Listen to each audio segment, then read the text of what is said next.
বাংলাদেশ, পাকিস্তান, ভারতে ধর্ম ছাড়া কোনো রাজনীতি চলে না। আমেরিকা, অস্ট্রেলিয়া, রাশিয়ার রাজনীতিতে কিন্তু কোনো ধর্ম ব্যবহার হয় না, কারণ সেগুলো অনেক উন্নত দেশ। সেগুলো দেশের ভোটাররা আমাদের চেয়ে অনেক বেশি জ্ঞানী, অনেক বেশি শিক্ষিত।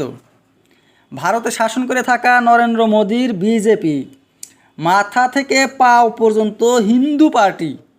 রাম মন্দির বানাও, হিন্দু নিয়ে আসো বাংলাদেশ, পাকিস্তান থেকে। আর মুসলমানদের জন্য বানাও জেলের ভিতরে ডিটেনশন ক্যাম্প।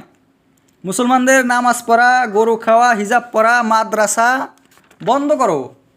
এগুলো হইল মোদির রাজনীতি, আরএসএসের রাজনীতি। আরএসএসের রাজনীতি ছিল একমাত্র হিন্দুত্ববাদী, হিন্দু রাষ্ট্র।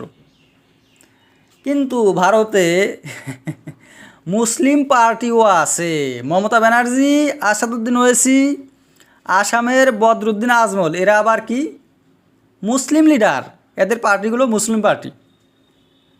মমতা হিন্দু হইলেও রাজনীতির জগতে উনি মুসলমান। উনি মুসলমানদের কালেমা লা ইলাহা ইল্লাল্লাহু মুহাম্মাদুর রাসূলুল্লাহ পরে, কাজে উনি মুসলমান। হাদিসে আছে মুসলমানদের যে যারা কালেমা পড়ে তারা মুসলিম। যেভাবেই পড়ুক, ভয়েই পড়ুক, মানুষকে দেখানোর জন্য পড়ুক, সেটা দেখার নয়। যারা পড়ে কালেমা সেটা হইল মুসলমানদের মধ্যে।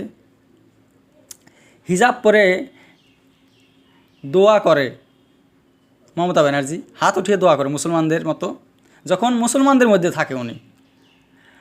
মমতা কিন্তু একজন মৌলবীও, মোল্লা। উনি MA পাশ করেছে ইসলামিক হিস্টোরি দিয়ে। হিন্দু মেয়ে ছিল, মুসলিম ছাত্র, এতগুলো ডিগ্রি আছে, তার মধ্যে উনি ইসলামিক হিস্টোরি চয়েস করেছিল।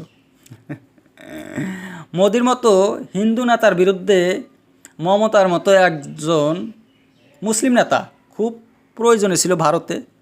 কাজেই ভারতের রাজনীতিটা বৈচিত্র্যময়।